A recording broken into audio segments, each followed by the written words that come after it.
ఓం నమ శివాయ, శ్రీమాత్రే నమః. మిత్రులకి, శ్రేభిలాషులకి, అలాగే నన్ను ఇంతగా ఆదరిస్తున్న యూట్యూబ్ ప్రేక్షకులందరికీ కూడా పేరు పేరు ధన్యవాదాలు.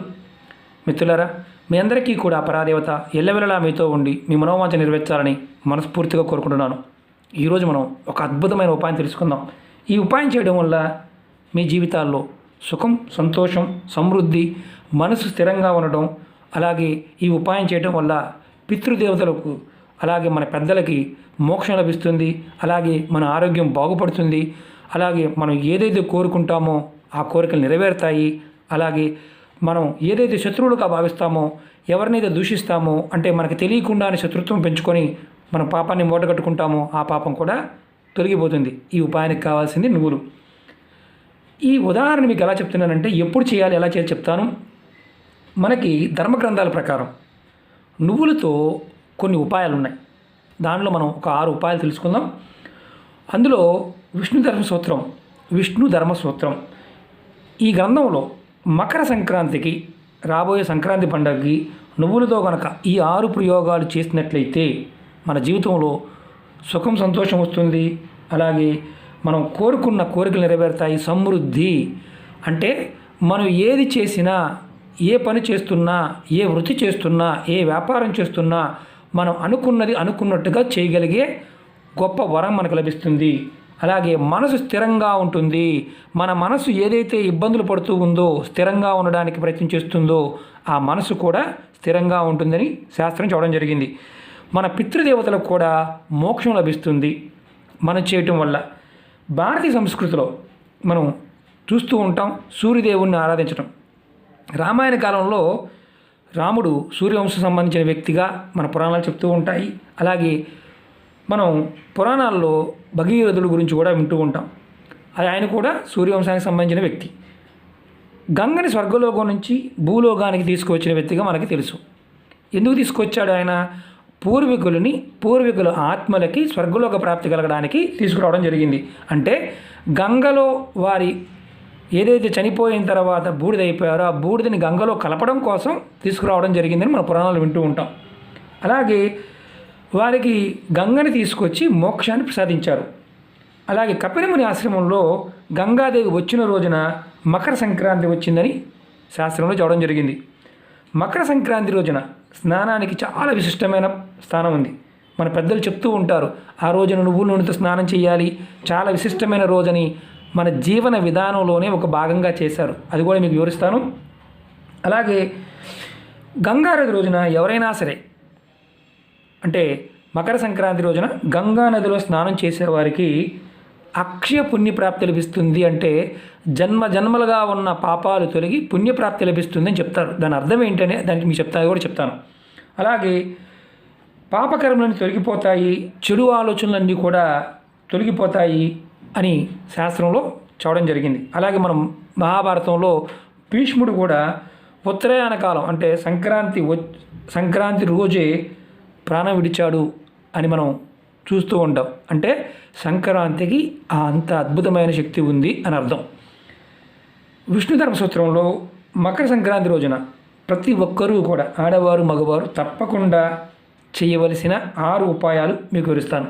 మిత్రులారా, చాలా అద్భుతమైన ఉపాయాలు, స్కిప్ చేయకుండా చూడండి. మన జీవితాన్ని మనం మార్చుకోవడానికి మన పెద్దలు మనకి ఇచ్చిన అద్భుతమైన వరం. ఇలాంటివి చాలా అరుదుగా మన గ్రంథాల్లో చాలా ఉన్నాయి. మీకు మన గ్రంథాల్లో ఉన్న ప్రతిదీ కూడా మీకు చెప్పడానికి ప్రయత్నం చేస్తాను. ఆ పరాదేవత అనుగ్రహం ఎన్ని రోజులు ఉంటుందో అన్ని రోజులు మీకు నా ప్రయత్నం కొనసాగుతూనే ఉంటుంది. ఎందుకంటే ఇలాంటి ఉపాయాలు మనం కాలక్రమేణా వదిలేస్తూ వస్తున్నాం. ఆయుర్వేదం మన జీవన విధానంలో ఉంది. సనాతన ధర్మం అంటే ఏంటంటే సైన్స్నే మనం జీవన విధానంగా మన పెద్దలు మనకి ఇచ్చారు. కానీ దాన్ని కొంతమంది మూడులు దాన్ని మూఢనమ్మకాలుగాను గొప్పవాళ్ళుగా భావిస్తూ ఉంటారు. ఆచరించడం అనేది జీవనంలో భాగంగా, అంటే ఆరోగ్యాన్ని కాపాడుకోవడం, మన రాబోయే తరాలని, రాబోయే రోజులని మనం ఖచ్చితంగా ముందు మంచి జాతిని ఈ భూమండలం మీద ఉంచడానికి ప్రయత్నం చేయడమే ధర్మం. అంటే ఏది చేసినా సరే ఆరోగ్యంగా ఉన్నప్పుడే కదా మన జీవితంలో ఉన్నతమైన ఆలోచన కలిగేది. దాని గురించి మన పెద్దలు ఇలాంటివన్నీ చెప్పడం జరిగింది. ఇప్పుడు మనం ఏం చేయాలో చెప్తాను. అలాగే మీకు ఈ వీడియో నచ్చినట్లయితే లైక్ చేయండి, నా ఛానల్ సబ్స్క్రైబ్ చేసుకోండి, పక్కనే ఉన్న గంట సింబల్ని యాక్టివేట్ చేసుకోండి, 10 మంది మిత్రులకి షేర్ చేయండి. మీకు నచ్చితేనే, నచ్చకపోతే ఇలాంటి వీడియోల్ని చూడవద్దు. ఎందుకంటే ఇలాంటి వీడియోల్లో మన పెద్దలు చెప్పిన వాటిల్లో నిజం అనేది లోపల దాగి ఉంటుంది. అర్థం చేసుకోలేని వారు, మూర్ఖత్వంగా ఉన్నవారికి ఇదేది కూడా మూఢనమ్మకంగానే అనిపిస్తుంది. ప్రతిదానిలో అర్థం ఉంది. దాన్ని ప్రయత్నం చేసినప్పుడు మాత్రమే ఆ ఫలితాన్ని పొందగలుగుతాం. మీరు ఈరోజు ఈ ఉపాయంలో సంక్రాంతి పండుగ చేయవలసిన ఉపాయం ఇది. కాబట్టి ఈ సమయంలో మీరు ఎంతమందికి షేర్ చేయగలిగితే అంతమందికి షేర్ చేయండి. మకర సంక్రాంతి రోజున ప్రతి ఒక్కరూ కూడా నువ్వులు మామూలుగా నీళ్ళల్లో నువ్వులు వేసుకొని స్నానం చేయవచ్చు. ఈ విధంగా చేయడం వల్ల మీకు అక్షయ పుణ్యప్రాప్తి లభిస్తుంది. అంటే అక్షయ పుణ్యప్రాప్తి అంటే ఏంటంటే ఎన్నో జన్మలు చేసిన పూజలు చేసి పునస్కారాలు చేసి ఎన్ని చేసినా మనకు ఏమీ కలిసి రావడం లేదనేవారు ఆ రోజున నువ్వులు వేసుకొని, నల్ల నువ్వులు వేసుకొని నీళ్ళల్లో స్నానం చేయడం వల్ల అక్షయ పుణ్యప్రాప్తి కలుగుతుంది. ఇది మొదటి పాయింట్. అలాగే రెండోది, నువ్వులని దానం చేయటం వల్ల ఆ రోజు ఏదైనా గుడిలో బ్రాహ్మణుడికి కానీ పేదవారికి కానీ దానం చేయడం వల్ల, లేదా శివలింగానికి నువ్వులని సమర్పించడం వల్ల, లేదంటే ఆంజనేయ స్వామికి దేవాలయంలో ఆంజనేయ స్వామికి నువ్వులు సమర్పించడం వల్ల మన జీవితంలో సుఖ సమృద్ధి, ఆరోగ్యము, అలాగే కోరికున్న ప్రతి కోరిక ఆటంకాలు తీరిపోవడం ఇలాంటివన్నీ జరుగుతాయి. మనం సంక్రాంతి పండుగకి మూడో పాయింట్ చెప్తున్నాను. భోజనంలో నువ్వులతో చేసిన పదార్థాలని తీసుకుంటూ ఉంటాం. చాలామందికి తెలుసు. ఆ పండగల్లో మనం సకినాలు చేసుకుంటాం, అలాగే మురుకులు చేసుకుంటాము, అలాగే నువ్వులుండలు చేసుకుంటాము, అరిసెలు చేసుకుంటాము. చాలామంది పంచిపెడుతూ ఉంటారు. అంటే పిండి వంటలు చేసి పంచిపెడుతూ ఉంటారు. చాలామందికి తెలియదు ఏంటంటే అది మంచిది, అలా చేయటం వల్ల కుటుంబం వృద్ధిలోకి వస్తుందని చెప్తారు. ఆ సమయంలో అందరూ తీసుకుంటారు. ఎలాంటి ఇబ్బంది లేదు, తీసుకోవచ్చు. ఆ సమయంలో పండగ సమయంలో ఆ మకర సంక్రాంతి రోజున చాలామంది పంచిపెడుతూ ఉంటారు. మీరు గ్రామీణ ప్రాంతాలను ఒకప్పుడు ఇవన్నీ జరిగేవి. కాలక్రమేణా వదిలేశాం. ఎందుకంటే నువ్వులు ఆరోగ్యపరంగా అద్భుతమైన శక్తినిస్తాయి, జీవాన్ని పెంచుతాయి, ఆరోగ్యంతో పాటు దృఢమైన శరీరాన్ని ఇస్తాయి, దృఢమైన మనసునిస్తాయి, ఉష్ణాన్ని కలిగిస్తాయి. నువ్వులు చాలామంది ఆయుర్వేదంలో నువ్వుల్ని వాడుతూ ఉంటారు. మనకి తెలిసి కానీ భయపడుతూ ఉంటాం. కొంతమంది కావాలని భయపెడుతూ ఉంటారు, మహాపాపం అంటారు, అదంటారు ఇదంటారు. ఎందుకంటే శాస్త్రాలు చదవండి, గ్రంథాలు చదవండి, ఆయుర్వేదంలో గ్రంథాలు చదవండి, ఎన్నో విషయాలు తెలుస్తాయి. ఆ సమయంలో చేయటం వల్ల కొన్నిటికి దోషాలు ఉండవు. మనం దాన ధర్మాలు చేస్తున్నాము, లేదంటే ఒకరి దగ్గర ఉచితంగా తెచ్చుకోవడం లేదు. మనం స్వీట్స్ చేసి పంచిపెడుతున్నాము, అరిసెలు చేసి పంచిపెడుతున్నాము, మురుకులు చేసి పంచిపెడుతున్నాము, శకినాలు చేసి పంచిపెడుతున్నాము అంటే దాని అర్థం ఏంటంటే పుణ్యాన్ని, అవతల వారిలో ఉన్న దోషాన్ని కూడా తొలగిస్తున్నామని అర్థం. ఇది గుర్తుంచుకోవాల్సిన విషయం. అలాగే ఆహారంగా తీసుకోవడం వల్ల కూడా మనకి శరీరానికి చాలా సత్తు చేస్తుంది. ఈ విధంగా చేయటం వల్ల కూడా మనకి అక్షయ పుణ్యం, అంటే ఒక రకంగా చెప్పాలంటే తరగని పుణ్యం కూడా లభిస్తుంది అని అర్థం. అలాగే దేవతలకి నువ్వులతో చేసిన పదార్థాలని ఆ సమయంలో నైవేద్యంగా పెట్టడం, అంటే నువ్వులుండలు స్వీట్లో చేసి పెడుతూ ఉంటారు. దానివల్ల మనకి అద్భుతమైన ధన సంపత్తి కలుగుతుంది అని అర్థం. అలాగే సూర్యుడికి నీళ్ళలో నువ్వులు వేసి, ఇలా కాపర్ గ్లాసులో నువ్వులు వేసి అర్ఘ్యం ఇవ్వండి ఆ రోజు. ఇలా ఇవ్వడం వల్ల మీకు, ఇలా కాపర్ దాంట్లోనే ఇవ్వాలి, మామూలుగా కాదు. ఇలా ఇవ్వడం వల్ల మీకు ఏదైతే చేస్తున్నారో ప్రతి కర్మలోనూ ప్రతి పనిలో కూడా పుణ్యం లభిస్తుంది. మీకు ఇది కూడా అక్షయం, అంటే అంతులేని పుణ్యం లభిస్తుంది. ఇంకొకటి ఏంటంటే చాలామంది ఈ అర్ఘ్యం ఇచ్చినప్పుడు నీళ్ళని తొక్కమాకండి, కింద పడితే కనుక, అంతకుముందు వీడియోలో కూడా చెప్పాను, ఒక కింద ఏదైనా డిప్ప పెట్టుకుని దాంట్లో పోసుకోండి, తర్వాత ఈ నీళ్ళు తీసుకువెళ్ళి చెట్టు మొదల్లో పోయండి. ఇంట్లో చేసుకునేవారు ఎవరైనా సరే. అంతేగాని ఎక్కడ పడితే అక్కడ పోయమాకండి. తొక్కడం కూడా మహాపాపం. కాబట్టి అది గుర్తుంచుకోండి. మనం ఆహారంగా తీసుకునే పదార్థంలోనే, జీవన విధానంలోనే మనకి మన పెద్దలు ఇన్ని గొప్ప విషయాలు చెప్పారు. అలాగే ఇంకొక విషయం చెప్తాను. కొంతమంది యజ్ఞాలు చేస్తూ ఉంటారు. విష్ణుధర్మ సూత్రంలో నువ్వుల్ని ఆహుతిగా ఇవ్వడం వల్ల, అంటే యజ్ఞంలో మనం సమర్పించడం వల్ల పితృలకి, మన మరణించిన వారికి మోక్షం లభిస్తుంది. ఇది మన పెద్దలు చెప్పిన మాట. ప్రతి దాంట్లో చూడండి, మనం ఎలా బయటపడాలనేది ప్రతి చిన్న విషయంలో కూడా మన పెద్దల పాయింట్ ఆఫ్ వ్యూలో కావచ్చు, మన జీవన విధానంలో కావచ్చు, ప్రతి పదార్థాన్ని ఎలా వినియోగించుకోవాలో మన పెద్దలు పుస్తక రూపంలో, గ్రంథ రూపంలో, వాక్కు రూపంలో చెప్పడం జరిగింది. కాబట్టి ప్రయత్నపూర్వకంగా చేయండి.